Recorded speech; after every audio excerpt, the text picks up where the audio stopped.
આજે આપણે બનાવીશું ભાખરી। તો દરેક ગુજરાતીઓના ઘરે સવારે ચા સાથે ભાખરી બનતી હોય છે અને શરૂઆત ત્યારે મેં ભાખરી બનાવવા માટે ભાખરીનો લોટ લીધો છે। તો એકદમ ઝીણો રોટલીનો પણ નહીં અને એકદમ જાડું ભરડું પણ નહીં, તેવો આપણે લોટ લેવાનો છે। તો સહેજ કરકરો હોય તેવો અત્યારે આપણે લોટ લીધો છે।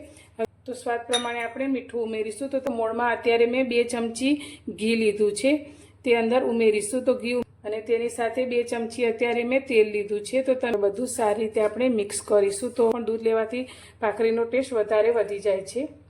તો અત્યારે મેં અડધી વાટકી જેટલું દૂધ લીધું છે।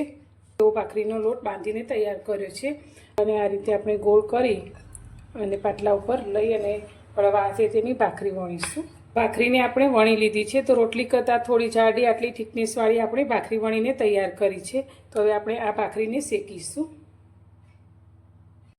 અત્યારે ભાખરીને શેકવા માટે મેં માટીની તવીનો ઉપયોગ કર્યો છે। તો માટીની તવીમાં ભાખરીને શેકવાથી તેની મીઠાશ ખૂબ જ વધી જાય છે। તમે લોખંડની તવીમાં પણ ભાખરીને શેકી શકો છો।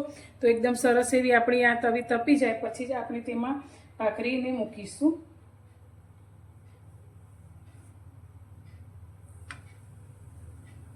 હવે નીચેનું પણ થોડું શેકાય ત્યાં સુધી તેને થવા દઈશું।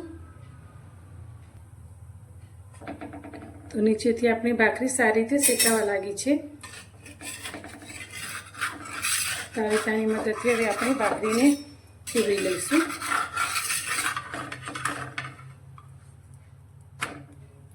અને હવે નીચેથી આપણે મીડિયમ ગેસની ફ્લેમ પર ભાખરીને સારી રીતે શેકીશું।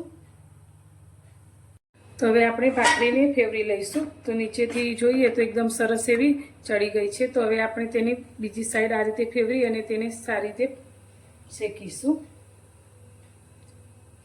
તો હવે આપણે બીજી સાઈડથી ભાખરીને જોઈએ તો એકદમ સરસ એવી શેકાઈ ગઈ છે। તો બંને બાજુથી એકદમ સરસ એવી આપણી ભાખરી શેકાઈને તૈયાર છે। તો હવે આ ભાખરીને આપણે કાઢીને આ જ રીતે બીજી ભાખરી પણ શેકી લઈશું। તો બધી જ ભાખરીને આપણે શેકી લીધી છે। તો ગરમ ગરમ ભાખરી ઉપર આપણે આ રીતે ઘી લગાવી લઈશું। તો ઘી લગાવવાથી ભાખરીનો ટેસ્ટ ખૂબ જ સરસ આવે છે। તો આ રીતે આપણે બધી જ ભાખરી ઉપર ઘી લગાવી લઈશું। તો એકદમ સરસ એવી આપણી ભાખરી બનીને તૈયાર છે।